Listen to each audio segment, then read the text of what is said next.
Matthew Scott, welcome to Tectonic. I'm really excited to have you on our podcast, and you've done a lot of really interesting things in the digital marketing space, and I'm really curious to hear more about the stories. So, why don't you start us off by telling us about yourself, your journey, and what was the inspiration behind Play Human? Well, thank you very much for having me, Eamon. I've had a really varied career across marketing, media, and technology. So I've never stuck to the rails of, say, advertising or marketing or production, even, and always been dipping into the various sort of wheelhouses and skill sets. And that was quite a difficult thing to coin for 15 years. What I was a some sort of digital marketer, but I was also a digital producer. I was also a creative. I was also an innovator, and, technical as well. I suppose in 2023, being at the intersection of media marketing and technology is now relevant. So my career kicked off really in the early days of the internet, websites, forums, and the idea of online engagement and so on, commerce. Some very, very fun projects around, Budweiser brands. Copyright was never an issue in the early days. Creating content, videos, streaming, early days of streaming, where you had to decide whether you could see it or hear it. So I did a lot of sports streaming, a lot of music streaming, etc.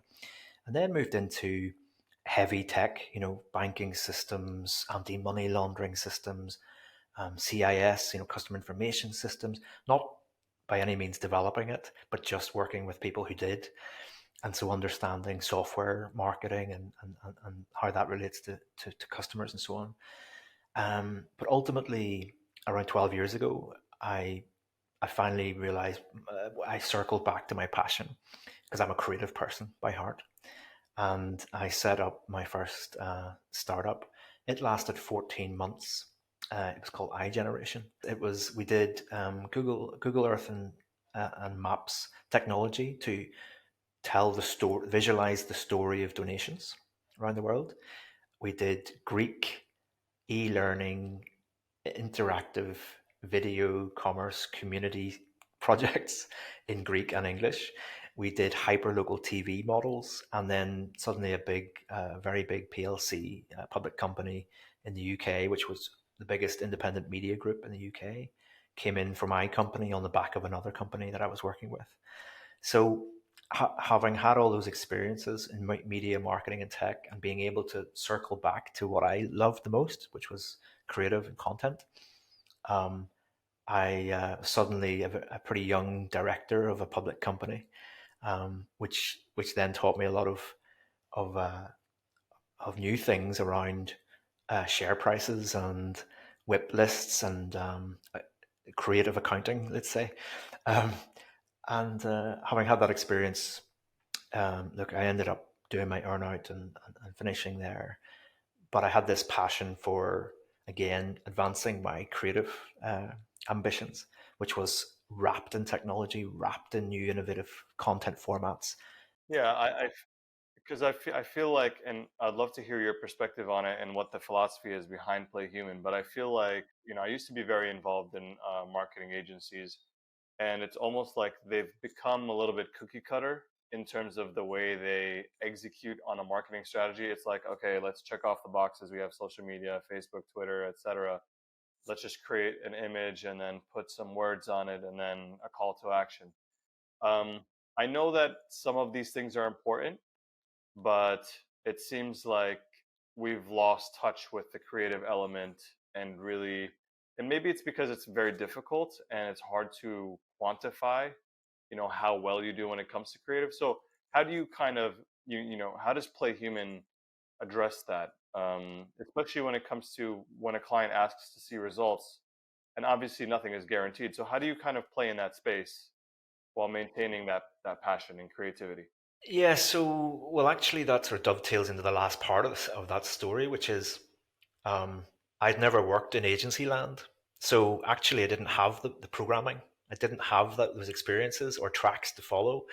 Um, Now that caused in the early days of Play Human, it caused issues, because it wasn't cookie cutter, because it was expensive for us, and we didn't have the margins in mind. We had the creativity in mind, and the human interaction in mind, and the end results for the client in mind.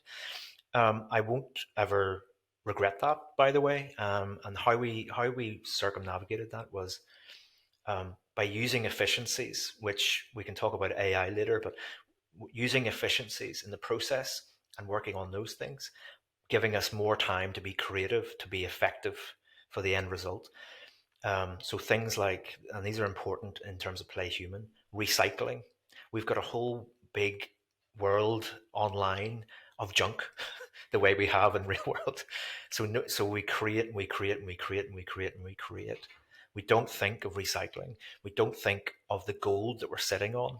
Think of Netflix. Think of all the streamers. Think of YouTube. Think of all the creators and what they produce, all the corporate brand pieces and stories. They never look inside the box. They always look for something new. Well, it's a continual story, a continual narrative. So it starts with what you have in a different way. So that's part of the way that we negate the issues you've brought up. Gotcha. So in your bio, you state your mission is to transform how creators, brands, and media owners engage with audiences. So how do you do that? Well, so look, the whole industry is the creator economy, big media. It's all based on linear formats. Okay, we're still just watching, ultimately, or listening. And we've had that since childhood, haven't we? We were brought up on watching the screens. Now it's a bunch of devices. Now it's a bunch of different types of channels, but they're still doing the same thing, right? It's a linear format with linear thinking and linear producers producing linear content, right? So creator things like influencer marketing and creators, well, we had those before the internet. We've always had influences and heroes and whatever else. So when I say we're looking to empower creators or help build better formats or work with audiences, it's about the essence of play, right? The essence of play is participation. So where did that go? So Matthew, what does it mean to be human in terms of both technology and media? Because a lot of complaints these days around some of the content produced is that it's becoming less human, or maybe more scripted or more phony feeling. And humans are remarkable at detecting when something isn't truly authentic. So, how do you kind of wade in there? So humans are very good at sniffing out things that aren't authentic. But if you give them the tools and give them the voice and give them the opportunity to look eye level and communicate eye level, whether it's one to one or from a brand, from a creator, from a corporation, talking to its audience, if it's a two-way dynamic, it's real. So, what would qualify as a two-way dynamic? Because a lot of marketing content is simply a one-way thing. They record something, they put it out there. Is it the conversation around it that's important?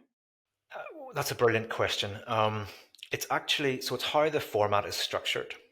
And it's basically how, the same way we're having a conversation. You're asking me questions and I'm giving you feedback, and I can ask you questions back. There's a two-way dynamic. So, the same way that you can ask your audience, what do you think about this product? What do you think about that initiative? What would make your life easier? How can we, right? Those are all starting points for narratives that are two-way. So, how would a marketing campaign look like that takes advantage of this two-way interaction? Well, so what you do is you use the technology, empower yourself with and empower your brand with the technology. Have live focus groups on Facebook.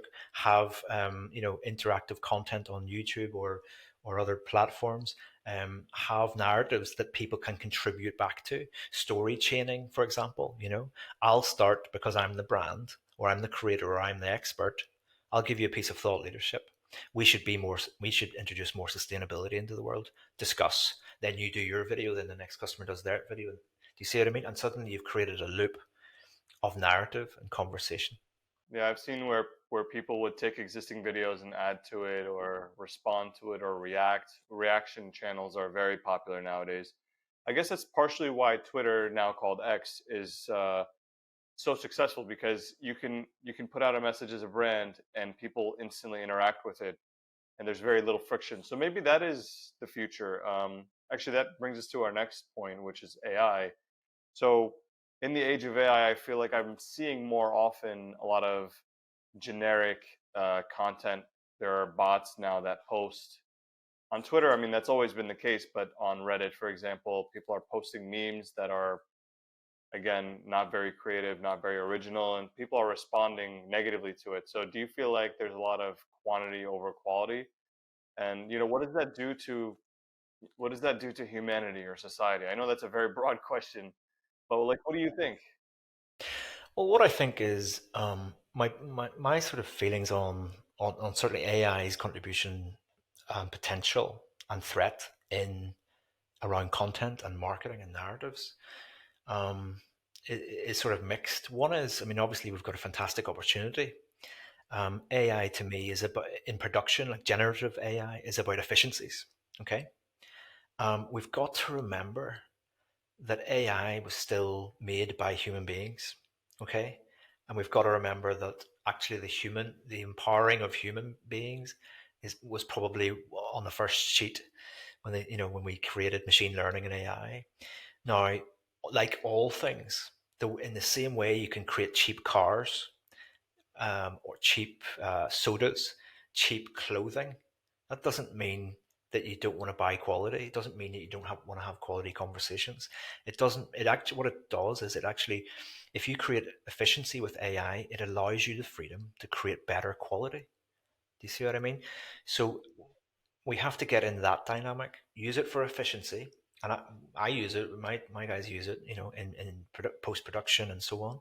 For example, audio quality tools, like in post, we can, if I'm talking like I'm in a phone box and, down the crappy Wi Fi to you, well, I can give Michelle the tools to clean it right up as if I'm eloquently talking into the microphone like this. You see what I mean?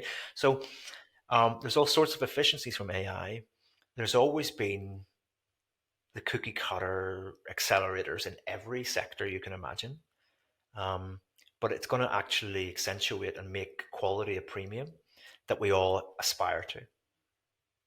So then, in that case, it doesn't sound like your audience will necessarily care if it's AI generated, as long as it's high quality. Now, that's again, you're really skirting on brilliant themes here because think of it this way, and it's because it's not. Unfortunately, it's not as simple as that. Do we care when we play games and we have characters in games that are all generated? And in fact, in the gaming industry, we're trying to get more like real life. About immersion. Yeah. But in streaming and live action dramas and things, if it's we feel a little more cheated the more artificial it is, especially with character generation. So it's a kind of strange dynamic. Hmm. Remember as well, think of genres and themes. I think that's where the answers are. They're different for different genres and themes. If you and I are producing a romantic comedy, do we really want the characters generated? Do we really want the storylines generated? If we're producing, a fantasy, kingdom against kingdom battle, like Game of Thrones or something else, or do we care that the sweeping landscapes are generated by computers? We don't, do we? Yeah, and I always joke around with people and say that I'm just a very advanced AI anyway.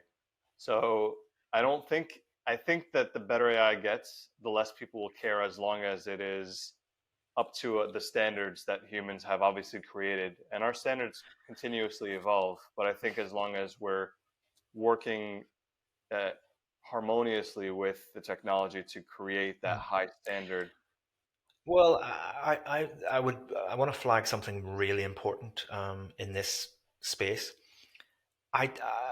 Where I get passionate and cross and all those things, emotional about it, is actually in at the actor level, right? I mean, are we going to? I mean, look at what's happening on the streets, in the West Coast and so on across America. Actors are fighting for all sorts of rights and all sorts of fair, equalities. Now, that's it's not a political point. The point is that part of the conversation is about image rights, the ability to take Brian Cox's likeness in perpetuity and create 59,000 series of Succession, you know? F off, F, you know what I mean? So that's not right. That's Yeah, not it right at raises all. some very interesting privacy and intellectual property questions. I'm sure that over time we're going to make massive changes on how, what's acceptable and what's not. But I think in the beginning it's going to be rough. It's going to be a really tipsy topsy, journey. And but I mean, that's as you've alluded to, that's the tip of the iceberg. It's like, what else? What else are we going to try to do? I mean, I know that we've already tried to put James Dean into a movie. Even though he died over half a century ago. Um, in fact, way more than that. We've put historical. We're going to have a new.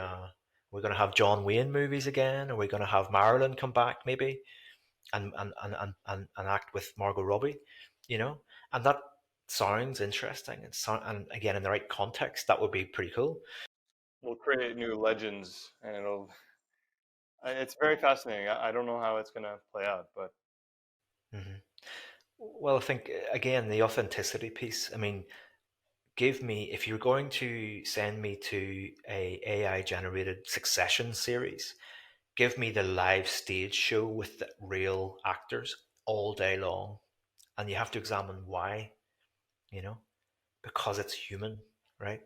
right, right. And sometimes what it means to be human is elusive and not well understood, but nonetheless, we can tell. Well, look at what, I mean, if you look at your feed on TikTok and Instagram and so on, all of the human value sets, nature around us, health and fitness, nutrition, food, travel, experiences, love, relationships, they're all they've all been made premium. It's like, we've unlearned everything. Do you see what I mean? We've unlearned how nature is beautiful, how to connect with nature, take your shoes off and walk in the grass. Oh, I feel really connected. Well, people knew that before. Work hard in the gym, work hard at relationships, work hard at work. You'll do well. Yes. Didn't we know that? How do we unlearn all that stuff? So I think the same is true of human narratives and human stories, right? I've got a quiz for you. I've got a quiz for you. What will people think if which one of these five pieces is timeless? X, formerly known as Twitter, Facebook, Instagram, YouTube, or storytelling? Right. I was just going to say, why are we? It's almost like we've come full circle in our human experience. It's like, oh, if I eat, greens and I eat tomatoes and don't drink, sugared syrup, I don't feel sick as much. You know what I mean? When the first thing I do is go out in the sunlight, because it makes me feel my vibration, all this stuff, frequency, you know? Yeah. Well, actually, It's we like we're knew that. we're getting more in touch with our inner human, and it is ironic that we've gone so far and now we're coming back. And it's like, oh, did you guys know?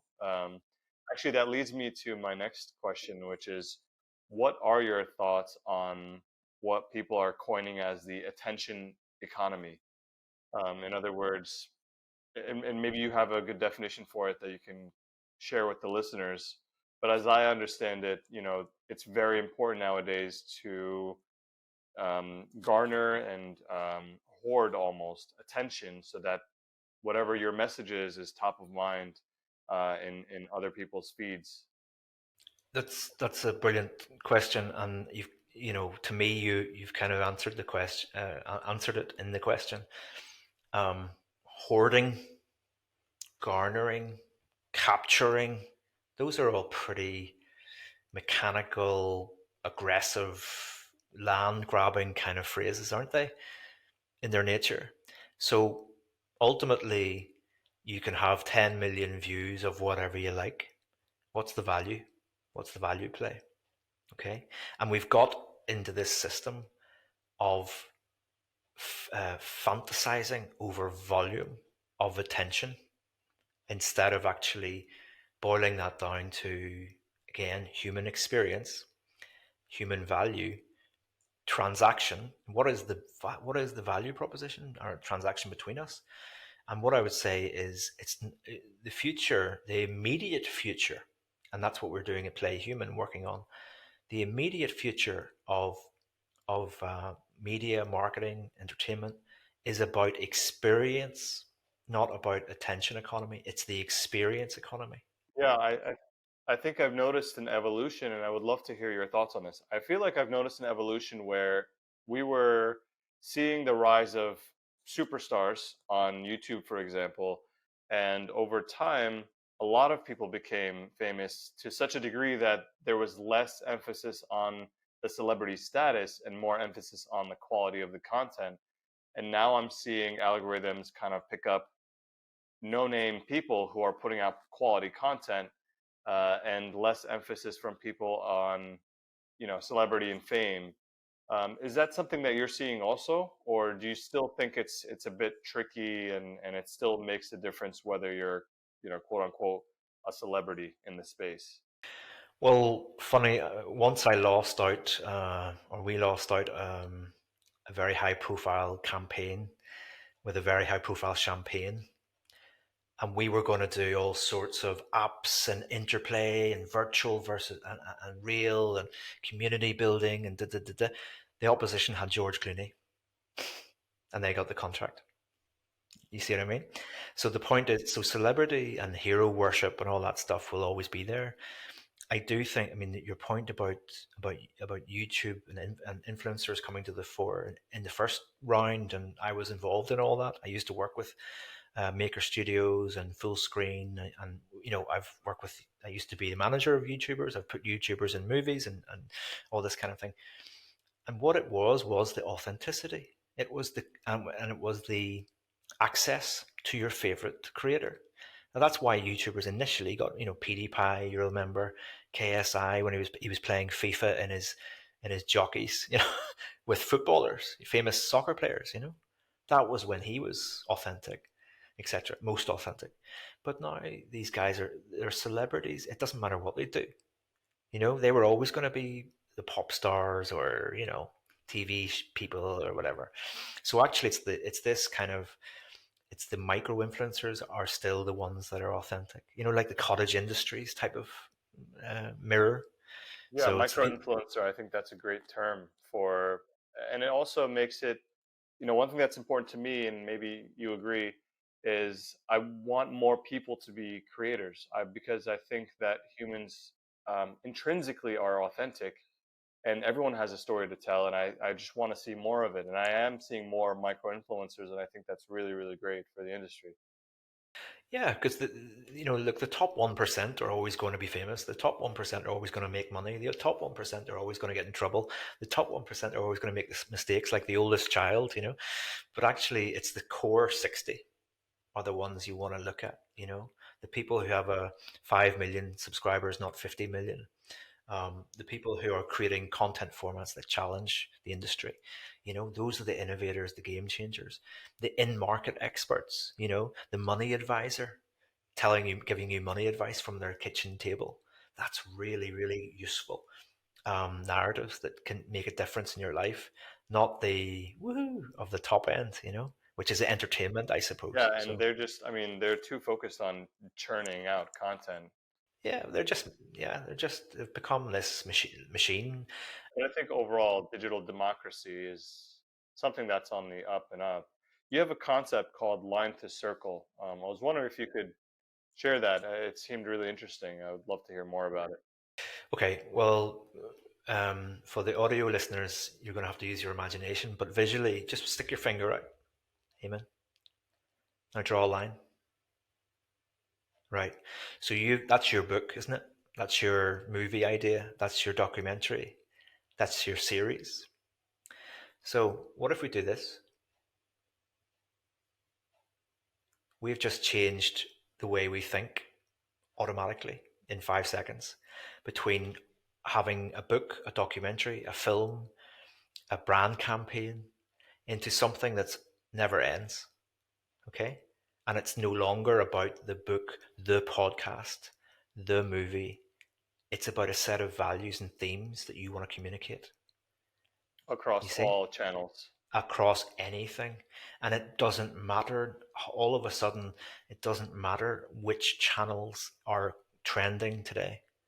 It's agnostic thinking from linear line to circle, right? Because, okay, now what's the next phrase? You're not getting out of this. So you've drawn your circle.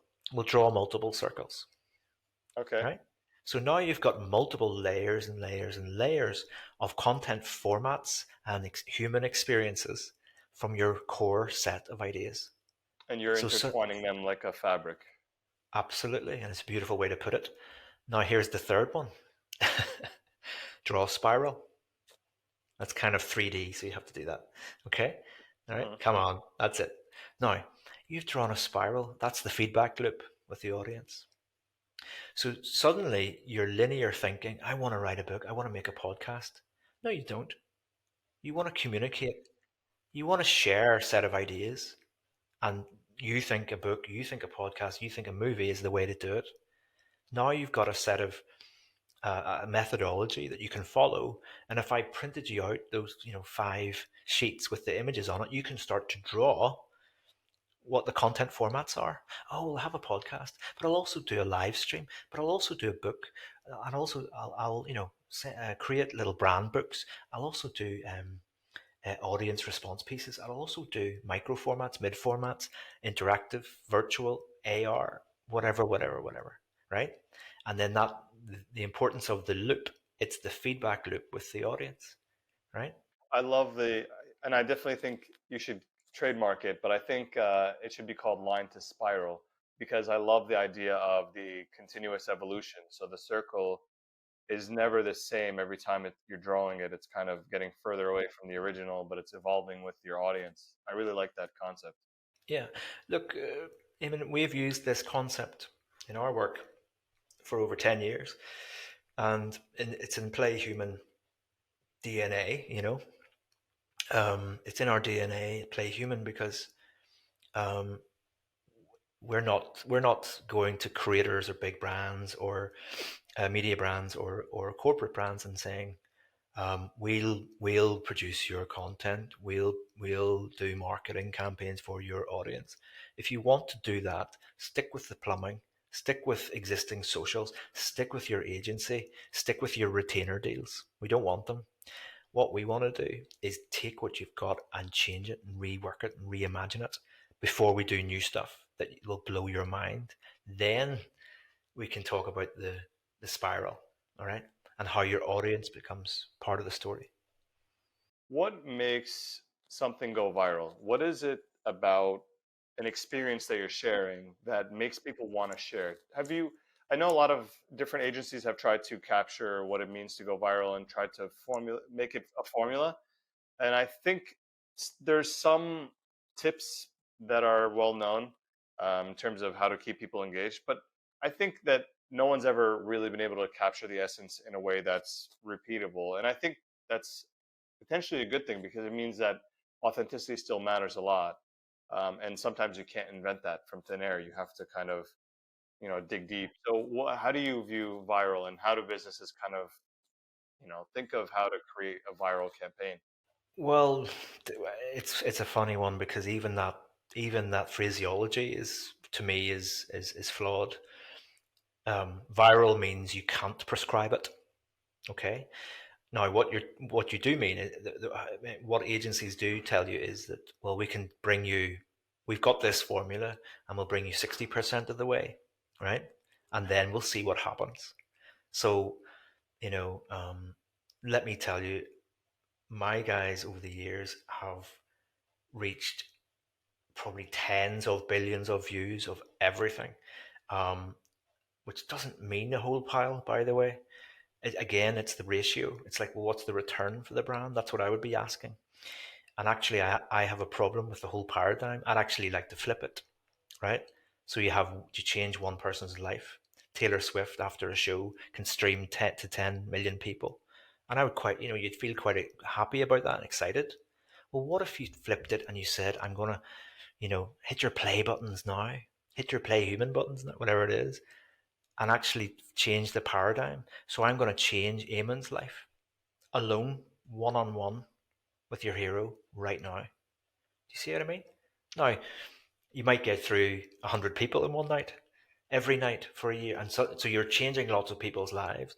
It's just an experiment that we're doing at the moment. Now, the volume thing, the thing about virility, it's back to the storytelling values about empathy, about triggers, right? Psychological triggers. Do you know I have done, or my guys have done um, content that's gone incredibly viral with kids involved swearing and doing the fingers, right? Because it was supported by data storytelling. Because the theme of the piece was about road safety, where the young male, typically young male culprit, doesn't listen to the government messaging, doesn't listen to the authorities talking down. Otherwise, they wouldn't be doing the driving at speed. But they'll listen to their friends and their family most. But not even family, not even their spouse. It's the kids. Daddy, please slow down. I don't want you to die. That sort of thing. That they employ that in smoking adverts and all anti-smoking adverts and so on.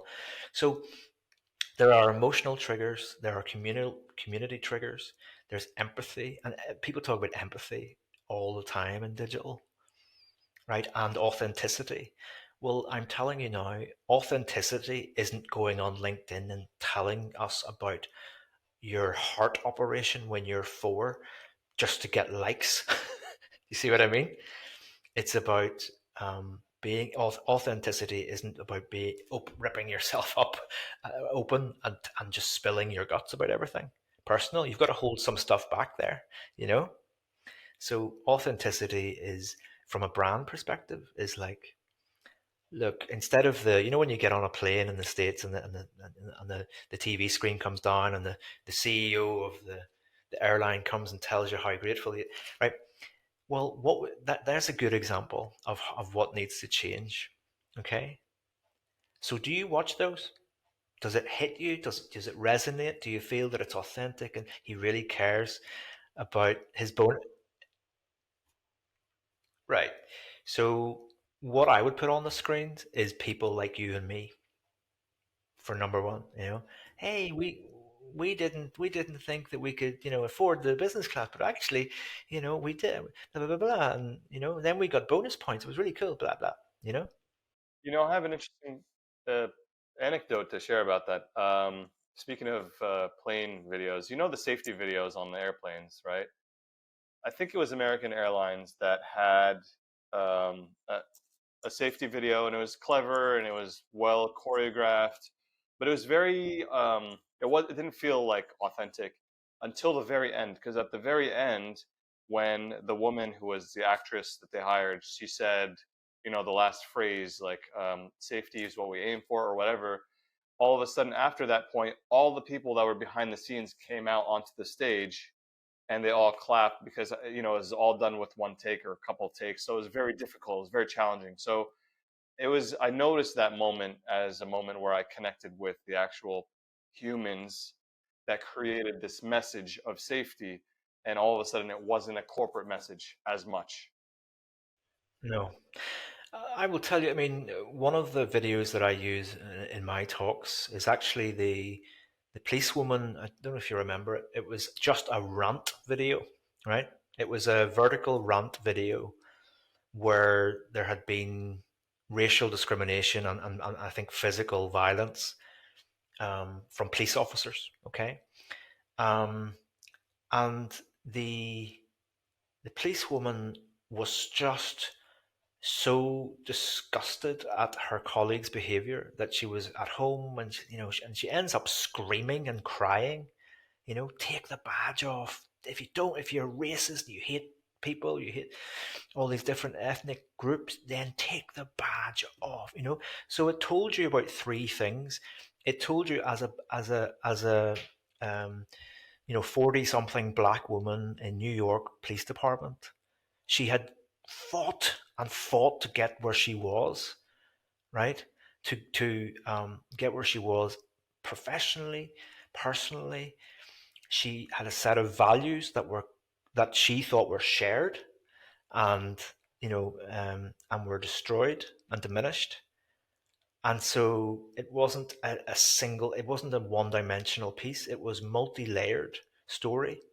And that's, and you talk about, to finally answer your point about viral video, you have to have a wheel of triggers. Okay, it can't be just one trigger. It has to have a wheel of a wheel of triggers. We were talking um, before, off air, about some of the incredible viral pieces on TikTok. Now, how how to go viral on TikTok is a lot different. It's actually the stitching, you know. So it's not just one video is just shared and shared and shared and shared. It's actually, Miley Cyrus talking like that, and then people put on, do a stitch with their coffee machine. It's a so that actually, I mean, if, as long as it's not cruel or nefarious or inappropriate, that is really, really fascinating type of theory. um it's fun, and it's not particularly, it's not poking fun at Miley Cyrus. It's a bit of fun. Likewise, there's currently doing the rounds is the girl from England saying, what does a DJ do anyway? I know I've thought it. I know you've thought it. What do they actually, all those knobs and things, what do they actually do? And they're going, shh, shh, shh. Are they just playing something and that's it? And then, so what the community response, in a fun way, again, has been to turn her into a track. you know, what do DJs do, I love it. do?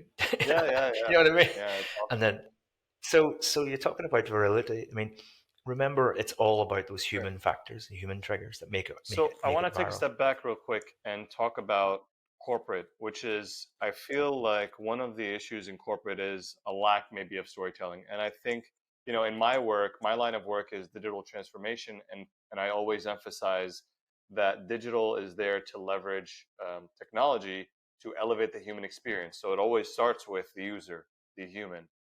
And I think that, well, I want to know from your perspective, what can we do? What can companies do to enhance that storytelling and that authenticity, both within the workplace and maybe in terms of how they deliver products and services to their, clients? Because I do think it is all about storytelling. But I think they struggle a little bit with doing that because it gets kind of stuck in the day to day. That's true. So some of the most successful and biggest brands in the world knew years ago that they had to invert their brand. Now, that I'll explain what that means. Inverting your brand is basically, instead of looking in the mirror, Narcissus, right? Looking in the mirror and telling our brand stories. Who are we actually talking to? Are we actually talking to our audience and our consumers? Or are we just doing it for ourselves, and it's all very consistent, and all the colors and the palettes, and the messaging and the tone, and make sure we've got our diversity markers checked, and we've got our, make sure our brand guidelines are, oh yes, it's all very flowy and consistent, whatever. But actually, the best brands knew a long, long time ago that they had to go, you are the brand. Sorry, I was showing you my hands. You are the brand. Now, whether that is true or not, I think you can guess. I'm sure they're still in control of their brand, so don't worry. But you're at least offering it over and saying, look, we're going to have a two-way conversation with our Right. brand story. Because they're And serving their customers. I mean, a company exists to serve. exactly, exactly. Yeah. I mean, even look, simple things from the Coke bottle with your name on it, it doesn't sound particularly innovative, but that was incredible. And or Amazon, other people bought that. Oh, you think about what? Do you remember when that first arrived? Other customers read this book or read, And actually they're starting to connect up the experience by giving it up. It also it feels like it's sort of like a line turning into a circle, doesn't it, Eamon? You see what I mean? It's like We all come full full circle. circle. There you go. And so that would be point number one. And people, it's incredible the large corporations in all sectors that I've worked in that don't know their customer actually, and in many cases buy in the data when they need to find out about the customer, and that's incredible. So whereas the best brands know their customers, know what they want, and they talk to them, and they set up tools and narrative vehicles to have the two-way conversations. Um, some of the stuff that we've done, you would not believe what we've got up to and how we've used Facebook as a live focus group, for example, to find out what customers want. It's incredible. The stories that come back are incredible, and the version of this sort of self admiration versus this is incredible. The difference is chalk and cheese. Yeah. Well, that's really fascinating. I think that's. I hope more companies really do see it that way. I think they need to. I think they need to pause and reflect to get there. And sometimes, unfortunately, founders and executives, they don't have time, or there's an illusion that there isn't time for that, or that it's not important. And I really hope we get back to that. But as we wrap up here, I wanted to kind of tie it back to technology, since this is a tech podcast. So I want to know what your thoughts are in terms of where you see the intersection of media, marketing, and technology in the next 5 or 10 years. And feel free to be as wild as you want. With your predictions. I'm just kind of curious to see, what does someone like you think about the future of media and marketing? Yeah. So look, it's going to be a bumpy ride. Let's put it that way. Okay. I think we're going to see a proliferation of AI fear, which will miss the point. um, I think AI is going to, in terms of generative AI and all that stuff, that will just change workflows, change resource patterns, change the ability to create. And I think it's a positive opportunity. So I think we'll see a lot of new formats, a lot of new ways to create stories that are for the good. I think we'll come over the next 5 years. We'll come to a time where the idea of automation and data purges and this hoarding idea, the attention economy, that will come to a halt. I really do think that's going to come to a grinding halt, and I think we're going to then see the overlap with experience economy. Okay, human experience, and because again, right, human experiences are no have not been linear for quite some time, right? We don't live our lives as consumers or customers or whatever, or as human beings in single silos like that. We live a sort of merged reality. Look at us now, from different parts of the world. So we're already digital humans. Don't forget that. We're already digital humans, and I think there'll be a balance out. So I think the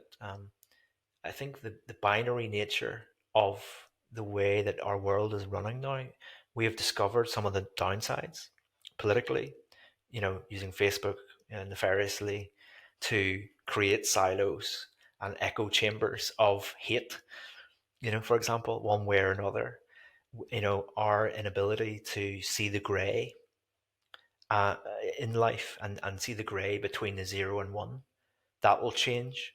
I think because actually all these other pieces driven by AI, metaverse, NFT, all this crypto, blockchain, all that stuff will settle down, find its rhythm, and there'll be this kind of pathway. I mean, you mentioned 5 years. Well, I think it's a pathway. I think it's a pathway where things will start. Well, I think the path will start to connect up a bit more, a bit better, and we'll stop tripping over ourselves so much.